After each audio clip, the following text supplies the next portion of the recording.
Hello friends, I am Vandana Khatri. Welcome to my channel. तो हम कर रहे थे chapter 5 admission of a partner. आज का हमारा टॉपिक है एडजस्टमेंट ऑफ कैपिटल, जिसमें हम केस नंबर 1 की डिस्कशन करेंगे along with one practical problem.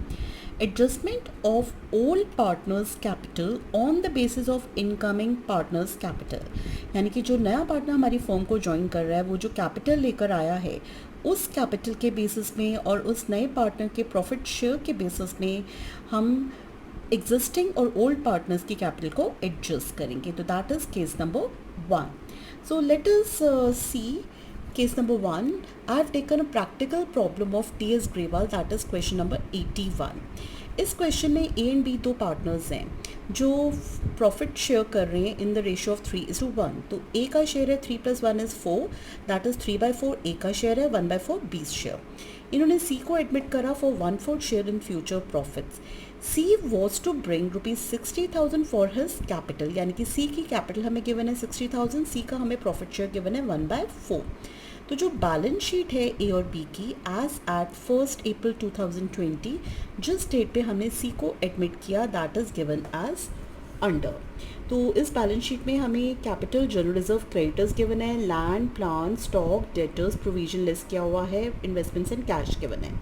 Total is 2,10,000 each and we have to prepare revaluation account, partners capital account and balance sheet.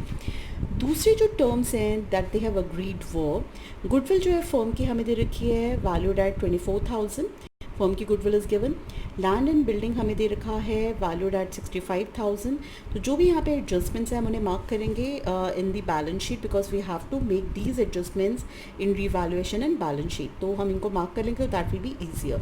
तो first हमारी है goodwill and second is land and building and plant and machinery. तो हमें land and building को revaluation account पे transfer करना पड़ेगा। We have plant and machinery, we will be transferring this. Then we have provision for doubtful debts was found in excess. So provision for doubtful debts we are marking over here. And last adjustment, fourth one is liability of ₹1,200 जो कि sundry creditors में included हैं, वो अब payable नहीं हैं. So we are marking this creditors also over here. And fifth capitals जो है पार्टनर्स की उन्हें हमें एडजस्ट करना है on the basis of C's contribution of capital to the firm. इस लाइन से हमें पता चल रहा है ये केस नंबर 1 है adjustment of capital in case of admission of a partner, क्योंकि जो नया पार्टनर कैपिटल लेकर आया है उसके बेसिस में हम ओल्ड पार्टनर्स की कैपिटल को एडजस्ट करेंगे। और लास्ट एडजस्टमेंट में दे हैव मेंशन कि एक्सेस और शॉर्टफॉल जो है that will be transfer to current account. तो बेसिकली जो भी एक्सेस है और जो भी शॉर्टफॉल है वो हमें करंट अकाउंट ओपन करना है पार्टनर का, तो we will be transferring in that. तो सबसे पहले हम इसके वर्किंग नोट्स पे वर्क करेंगे। In the beginning of the question they have mention कि ए एंड बी दो पार्टनर्स हैं जो प्रॉफिट एंड लॉसेस शेयर कर रहे हैं 3:1 में। सी को एडमिट किया था 1/4 शेयर के लिए।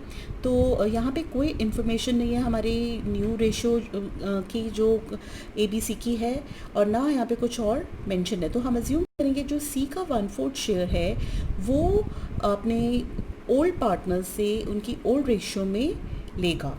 तो बेसिकली जो ओल्ड रेशियो है that will be the sacrificing ratio in this case. तो sacrificing ratio in this case is 3:1 which is nothing but the old ratio. ये हमने केस किया हुआ है ऑलरेडी।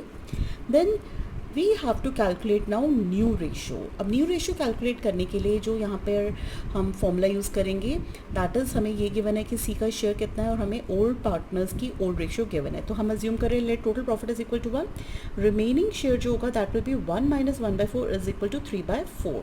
तो ए का जब हम न्यू शेयर कैलकुलेट करेंगे that will be his old share that is 3/4 multiplied by this remaining share that is 3/4. तो we are getting 9/16 as A's new share. B का जो शेयर है that is 1/4 multiplied by the remaining share that is 3/4. We are getting 3/16. C का share हमें 1/4 given है। We have to make the denominator as 16। तो हम numerator में भी 4 से मल्टीप्लाई करेंगे और डिनोमिनेटर में भी 4 से। तो वी आर गेटिंग नाउ 4/16। तो हमारी नई रेशियो आ गई 9:3:4। तो we are writing here 9:3:4। So this is a new ratio of the partners that we have calculated. Now the question says कि गुडविल जो है फर्म की that is given to us in the question as 24,000. हमें firm की goodwill given थी first adjustment में that is ₹24,000. तो we are writing here कि गुडविल है फर्म की 24,000. अब सी का शेयर हमें पता है दैट इज़ 1/4. तो इस 24,000 को अगर हम मल्टीप्लाई करेंगे 1/4 से we will get C's share of goodwill that is ₹6,000. तो जो अब 6,000 हमारी गुडविल आई है इसको हम सेक्रीफाइसिंग रेशियो में डिस्ट्रीब्यूट कर देंगे ए और बी में. And sacrificing ratio is 3:1 we have calculated. तो 3/4 multiplied by 6,000 is A's share. तो ए विल गेट 4,500 और बी का शेयर आएगा 1/4 multiplied by 6,000 that is 1,500. So we have calculated the goodwill share of A and B also, and that we have calculated in 3:1, that is the sacrificing ratio. Now the journal entries. C जो है he brought capital as 60,000, that's given in the question. तो हमारी first entry हो जाएगी cash account debit to C's capital, that is 60,000 debit and 60,000 credit. After that C जो है अपना goodwill का शेयर लेकर नहीं आया तो हमारी जो एंट्री होगी वो पार्टनर्स के अकाउंट्स के थ्रू होगी. And the journal entry will be now incoming partners current account that is C's current account to A's capital account to B's capital account. And C का जो शेयर है goodwill का we have already calculated here 6,000 and we have distributed this 6,000 in sacrificing ratio that is 3:1 that we will be transferring in A's capital account 4,500, B's capital account 1,500. So we have done up till here. Now we have to see whatever we have done over here we will be making use of this in our capital accounts and we will be transferring these entries especially in capital accounts. तो अब हम इसको simultaneously transfer करेंगे. सबसे पहला जो है हमारा एडजस्टमेंट था. Let's see the question side by side. The first adjustment है हमारी इन the question that is goodwill of the firm was valued at ₹24,000. तो गुडविल जो है हमारी उसको हमने वैल्यू करा है 24,000 में. उसकी हम जर्नल एंट्री कर चुके हैं cash account debit to C's capital. तो सबसे पहले अगर हमें कैपिटल अकाउंट में ट्रांसफ़र करना है तो we are transferring the capitals simultaneously. We know that कि कैपिटल्स जो है that we have to transfer in credit side of capital account. तो हम यहाँ पे लिख रहे हैं by balance brought down and by balance brought down is A का है हमारा 50,000, B's balance is 80,000, right? इसके अलावा जो अभी हमने एंट्री करी थी कैश टू सीज कैपिटल तो वो हम यहाँ ट्रांसफ़र कर रहे हैं बाय कैश अकाउंट. ये सी के कॉलम में we are transferring his capital that is 60,000 that he has brought in the firm. इसके अलावा हमने जो एंट्री करी थी that was C's current account to A's capital account and to B's capital account. तो ये एंट्री जो है इसको भी हम कैपिटल अकाउंट में ट्रांसफ़र करेंगे. We will be writing here by C's current account. तो ए में वी आर ट्रांसफरिंग नाउ 4,500 और बी में हम ट्रांसफ़र कर रहे हैं 1,500. तो वी हैव ट्रांसफर्ड दिस. अब बैलेंस शीट में we have been given general reserve as 10,000. ये जनरल रिजर्व भी हम पार्टनर्स पे डिस्ट्रीब्यूट करेंगे. तो we are transferring this general reserve among the partners and we are writing here by general reserve. अब ये जो 10,000 है दिस वी आर डिवाइडिंग इन ओल रेशियो दैट इज 3:1. तो जो ये 10,000 हम डिवाइड करेंगे ए का शेयर आएगा 3/4 मल्टीप्लाइड बाई 10,000 इज 7,500 एंड बीज share is 1/4 multiplied by 10,000 that is 2,500. तो we have transferred this also. Now we will be transferring the adjustments given in the question one by one. तो हमने यहाँ पे mark की थी जो हमारी फर्स्ट एडजस्टमेंट है, that is land and building, they were valued at ₹65,000 and plant and machinery at ₹60,000. यानी जो लैंड है हमें बैलेंस शीट में दे रखा है 40,000. तो लैंड की वैल्यू जो है that has basically become now 65,000. तो लैंड जो है हमारा इंक्रीज़ हो गया. तो we will be transferring this in reval. और प्लांट इन मशीनरी जो है वो 60,000 हो गया. दैट इज़ प्लांट पहले 70 था, अब वो उसकी वैल्यू हो गई 60. तो प्लांट यहाँ पे डिक्रीज़ हुआ है बाई 10,000 और लैंड हमारा इंक्रीज़ हुआ है by 25,000. Right. So we will be transferring this. We know कि revaluation account में increase in asset and decrease in liability हम ट्रांसफ़र करते हैं क्रेडिट साइड पे और इसका ऑपोजिट हम ट्रांसफ़र करते हैं डेबिट साइड पे.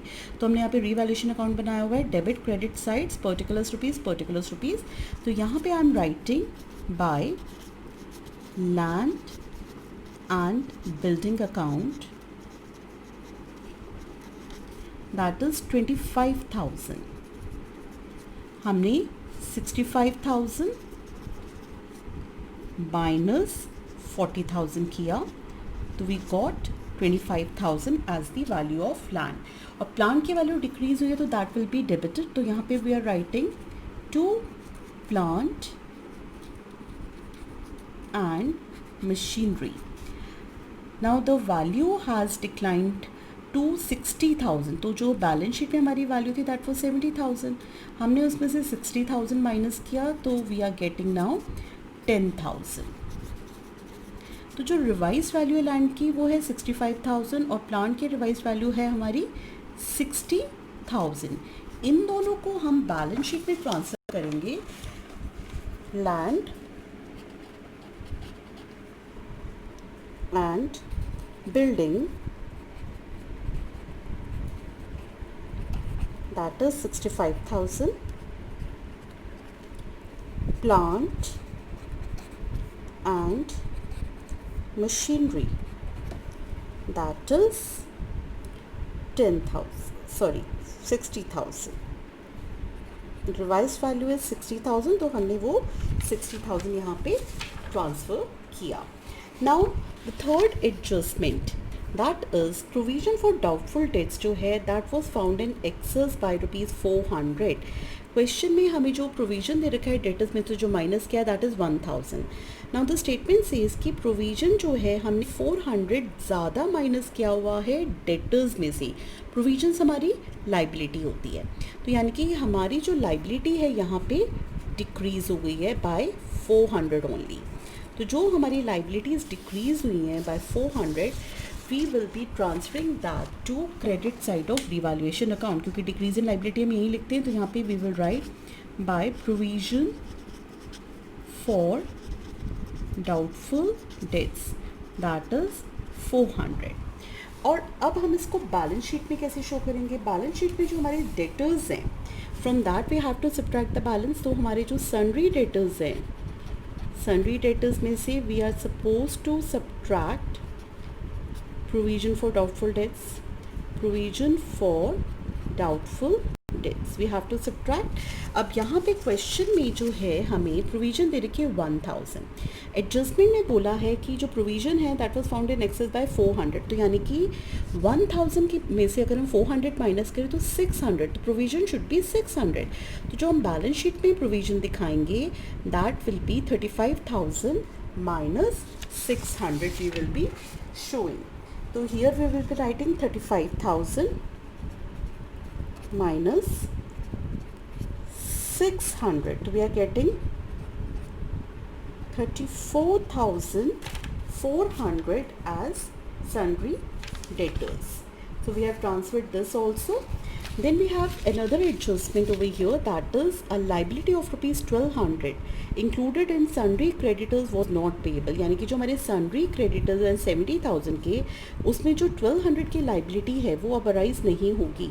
तो again there is decline of 1200. तो डिक्लाइन हम ट्रांसफर करेंगे पहले तो रीवैल्यूएशन अकाउंट में, और क्रेडिटर्स 70,000 में से 1200 हम माइनस करेंगे and then that we will be showing in the balance sheet. तो we are transferring now 1200 in the revaluation account. तो revaluation account में we will be writing here by sundry creditors. जो decline हुआ है वो 1200 का हुआ है, तो we have transferred here. और liability साइड पे जो हमारे creditors हैं, that is sundry creditors will be shown as 70,000 हमारे क्रेडिटर्स बैलेंस शीट में गिवन थे, इसमें से हमने 1200 माइनस करना है. So we will be getting now 68,600 as the creditors. So we have transferred almost everything according to the adjustments. Now next adjustment, अब हमने फर्स्ट से लेकर फोर्थ एडजस्टमेंट्स तक we have covered each and every thing and we have given 2 effects to each and every adjustment. जैसे कि हमने 11th class में किया था कि हम हर एडजस्टमेंट को 2 जगह पे लेकर जाते हैं, तो we have already done that. Now the fifth adjustment is capitals of partners be adjusted on the basis of C's contribution of capital to the firm. यानी कि सी जो कैपिटल लेकर आया है, हमें पार्टनर्स के कैपिटल को एडजस्ट करना है ऑन दैट बेसिस. तो अब हम वर्किंग नोट्स में सबसे पहले एडजस्टेड कैपिटल को कैलकुलेट करेंगे. सो इन द क्वेश्चन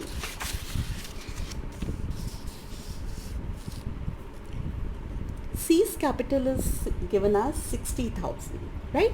सी का शेयर हमें दे रखा है 1/4. तो हम अब फर्म की कैपिटल कैलकुलेट करने के लिए जो सी की कैपिटल है 60,000, इसको मल्टीप्लाई करेंगे with the reciprocal of C's share, that is 4/1. तो it will come out to be rupees 2,40,000. तो ये अब हमारी आ गई एडजस्टेड कैपिटल. हमें सी की कैपिटल गिवन थी, सी का प्रॉफिट शेयर गिवन था, हमने सी की कैपिटल को उसके प्रॉफिट शेयर के रेसिप्रोकल से मल्टीप्लाई करके, यानी कि उसके कैपिटल को हमने कैपिटलाइज किया and we got the amount as rupees 2,40,000. So this 2,40,000 is the now adjusted capital. तो अब हमें निकालनी है पार्टनर्स की कैपिटल. तो अगर हम इसमें से सी की कैपिटल को माइनस कर दें, C's capital that is 60,000, we will get 1,80,000, right. इस 1,80,000 को अब हम ए और बी में 3:1 उनकी रेशियो में डिवाइड कर देंगे. तो we will be getting now 3/4 multiplied by 1,80,000 will be A's share. तो ए का आ जाएगा 3/4 multiplied by 1,80,000 is 1,35,000.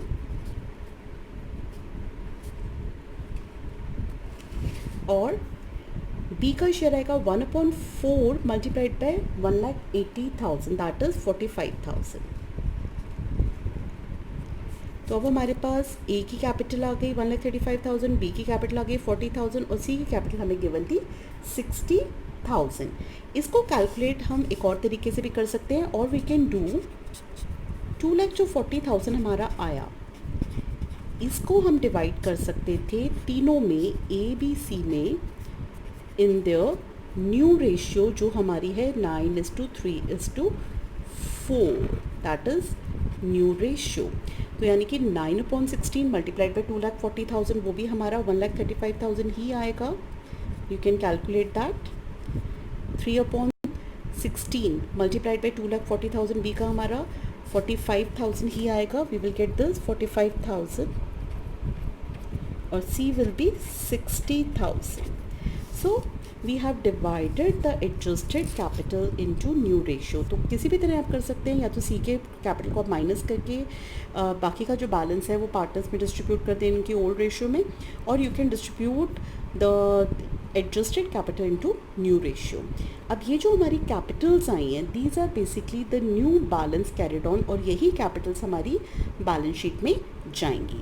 Now let us cover up the revaluation account first. Now we have transferred almost everything in revaluation account. हमने revaluation account में everything we have transferred here. We have transferred the land and building, we have transferred here provision for doubtful debts, creditors, plant and machinery. तो अब हम निकालेंगे balancing figure of provision for revaluation account. So we are calculating now the revaluation profit, that is to profits transferred to. Now the partners are A and B only. तो A और B में हम balance निकालेंगे. पहले इसका हम total कर लेते हैं. That is 26,600. It will be on both the sides. Now the balance is 16,600. इस 16,600 को हम ओल्ड रेशियो 3:1 में डिस्ट्रीब्यूट कर देंगे. तो that is A's capital account and B's capital account. So 3/4 multiplied by 16,600 will be 12,450. 1/4 multiplied by 16,600 is 4,150. Now we will be transferring this revaluation profit in capital account. हम यहाँ लिखेंगे by revaluation profit. ए का आया है हमारा 12,450, B's is 4,150, right? So we have transferred the revaluation profit also. Now we have transferred everything in capital account. अब हम क्या करेंगे, capital account का total करेंगे. तो when we will be totaling the credit side of A, we will be getting now, this is 0, 5, 4, 4 and 7. Similarly हम B का total करेंगे. That is 0, 5, 1, 8 and 8. C का है 60,000. तो अब हमारा यहाँ पे आ गया to balance carried on. That is 74,450, 88,150 and 60,000. और यही हमारा है टोटल 74,450, 88,150 and 60,000. अब हम इस कैरिड ऑन को यहाँ पे ब्रॉट डाउन करेंगे. तो by balance brought down, that is 74,450, 88,150 और 60,000. अब यहाँ पे आएगी बात हमारी एडजस्टमेंट ऑफ कैपिटल की, जो हमने वर्किंग नोट्स में अभी कैलकुलेशंस करी थी. In that we calculated the adjusted capital share. ये भी हमने कैलकुलेट करा था कि ए का शेयर था 1,35,000, B share is 45,000 and C share is 60,000. तो ये जो है मैंने आपको बताया था कि बैलेंस शीट में भी जाती है यही capital. This is now balance carried on. अब हम इसको स्ट्रेट अवे ट्रांसफ़र कर देंगे capital accounts of all the partners. तो हम यहाँ लिखेंगे first of all to balance carried on. और बैलेंस कैरिड ऑन में हम लिख रहे हैं ए का हमने कैलकुलेट करा था 1,35,000, बी का था हमारा 45,000 और सी का हमने कैलकुलेट किया था 60,000, राइट. अब हम देखेंगे कि जो ए का अकाउंट है डेबिट साइड में ज़्यादा है, तो we are writing here 1,35,000 total. यहाँ पे हमारा बैलेंस आया. क्वेश्चन में जो लास्ट एडजस्टमेंट थी, लास्ट एडजस्टमेंट सेट कि जो भी एक्सेस और शॉर्टफॉल हो रहा है if any be transfer to current account, यानी कि जो अब हमारा बैलेंसिंग फिगर आएगा वो हमें पार्टनर्स के करंट अकाउंट में ट्रांसफ़र करना है. तो जो भी हमारा बैलेंसिंग फिगर है that we will be writing now partners current account. तो ए का बैलेंस इस साइड पे आ रहा है, तो I am writing here by A's current account. तो 1,35,000 में से जब हम 74,450 माइनस करते हैं तो we will get 0,5506, 60,550 and the total is 1,35,000. Similarly B का जो है अब क्रेडिट साइड बड़ी है, तो हम यहाँ लिख रहे हैं 88,150 और डेबिट में इसका बैलेंस आएगा, तो we are writing here to B's current account, and this is 88,150 तो टोटल आएगा इसका. इसमें से हम माइनस करेंगे 45,000, तो वी विल गेट 0, 5, 1, 3 एंड 4. तो 43,150 वी आर गेटिंग. और सी का जो है वो टेली हो रहा है, दैट इज 60,000 ईच. तो ये हमने कैपिटल एडजस्टमेंट कर दी और शॉर्टफॉल को हमने करंट अकाउंट्स में ट्रांसफ़र कर दिया, दैट इज़ बैलेंसिंग फिगर. तो up till here we have completed the question. ये जो बैलेंस कैरिड ऑन है, this will be the capital in the balance sheet. अब बैलेंस शीट में we will transfer the capital of A, B and C. अब तीनों partners की capital आएगी. ए की हमने कैलकुलेट करी है 1,35,000, बी की कैपिटल है 45,000, C capital is 60,000 and the total is 2,40,000. अब बची बात करंट अकाउंट की. जो बी का करंट अकाउंट है, ए का करंट अकाउंट है, ऊपर जो हमने सी का करंट अकाउंट ट्रांसफ़र करा है, जितने भी करंट अकाउंट्स हैं ये सारे बैलेंस शीट में ट्रांसफ़र होते हैं. अब जो भी हमारी डेबिट साइड है कैपिटल अकाउंट में, उसमें जो भी हम करंट अकाउंट लिख रहे हैं that will go to left side of the balance sheet, that is the liability side. तो बीज करंट अकाउंट जो है हमारा डेबिट साइड पे, तो we are transferring in liability side B's current account जो है हमारा 43,150. और यहाँ पे हमारा सीज करंट अकाउंट है, that is total of this will go here 6,000 और बाय एज करंट अकाउंट. तो ये भी हम यहाँ ट्रांसफ़र करेंगे. C's current account that is 6,000 we are transferring here, and A's current account को भी हम यहाँ ट्रांसफ़र करेंगे, that is 60,550. We have almost transferred each and everything in this balance sheet. अब हम एक बार रीचेक कर लेते हैं कुछ रह ना गया हो हमारा. We have transferred land, plant. अब स्टॉक हमारा रह गया, स्टॉक में कोई एडजस्टमेंट नहीं है तो स्टॉक हम एज इट इज़ ट्रांसफ़र करेंगे. इन्वेस्टमेंट्स और कैश. बाकी लाइबिलिटी साइड में जनरल रिजर्व हमने डिस्ट्रीब्यूट कर दिया, creditors capital V have transferred. तो अब हमें बस कैश जो हमें 10,000 गिवन है, इन्वेस्टमेंट्स और स्टॉक को ट्रांसफ़र करना है बैलेंस शीट में. तो स्टॉक और इन्वेस्टमेंट तो हम एज इट इज़ ट्रांसफ़र कर देंगे क्योंकि कोई एडजस्टमेंट नहीं है. कैश की हमें एंट्री देखनी पड़ेगी जो हमने अभी जर्नल एंट्री पास करी थी, तो we will be preparing cash account for that. तो I am transferring here stock.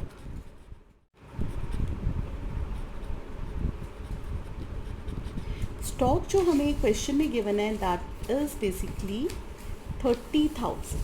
तो we are transferring stock over here 30,000. और जो हमें यहाँ पे इन्वेस्टमेंट्स दे रखी हैं, they are given as 26,000, right. और लास्ट हमें यहाँ पे ट्रांसफ़र करना है कैश.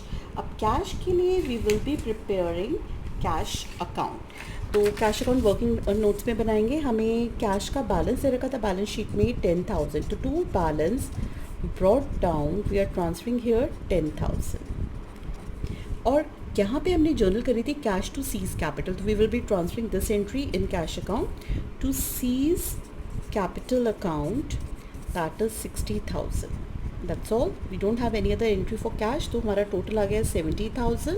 यहाँ पे हमने लिखा बाय बैलेंस carried on 70,000. तो total of cash is now 70,000. तो ये जो 70,000 है अब हम इसको बैलेंस शीट में ट्रांसफ़र कर देंगे. तो this 70,000 is being transferred to the balance sheet. तो we have written here cash and that is 70,000. Now we will be totaling both the sides of the balance sheet and then we will see whether it is telling or not. So let's see the liability side. This is 0, 5, this is 9, 1, this is 5 and 3. So 3,51,950 is your liability side, right? Now see the asset side. Asset side पे है हमारा 65,000, 60,000, 34,400, 6,000 and we have 30, 26 and 60,550. So yes, we are getting this also as 3,51,950 zero. तो यानी कि balance sheet अब हमारी tally होगी। So that's all for this question. अब इस क्वेश्चन में हमने देखा कि जो हमने कैपिटल एडजस्टमेंट की एंट्री करी, that we have transferred as, जो हमने एडजस्टेड कैपिटल कैलकुलेट करी, उस एडजस्टेड कैपिटल को हमने न्यू रेशियो में डिस्ट्रीब्यूट करके पार्टनर्स के कैपिटल अकाउंट में ट्रांसफ़र कर दिया था। That was a carried on. और जो बैलेंसिंग फिगर गया है वो हमने करंट अकाउंट ओपन करके वहाँ पे ट्रांसफ़र करा है। अगर लास्ट एडजस्टमेंट हमें गिवन ना होती, एक्सेस और shortfall will be transfer to current account, तो हम यहाँ पर टू कैश और बाय कैश अकाउंट लिखते, और ये जो कैश बैलेंसेस होते हमारे, ये हम कैश अकाउंट में ट्रांसफ़र करके उस कैश बैलेंस को हम एसेट साइड पे शो करते। तो यहाँ पर लास्ट एडजस्टमेंट में बोला था करंट अकाउंट खोलना, तो that's why we have transferred the balance to current account of the partners. तो यहाँ पे मैंने लिखा है टू बीज करंट अकाउंट, और यहाँ पे लिखा है बाय एज करंट अकाउंट। और ये जितने भी करंट अकाउंट्स हैं ए बी सी के, इनको हमने बैलेंस शीट में ट्रांसफर करा है। जो left side of the capital account है उसको हमने लाइबिलिटी साइड पे ट्रांसफर करा है। जो राइट हैंड साइड पे हमें करंट अकाउंट से रखे हैं उसको हमने एसेट साइड में ट्रांसफ़र किया है। So this is the case of first adjustment of capital. That's all for today. Thank you.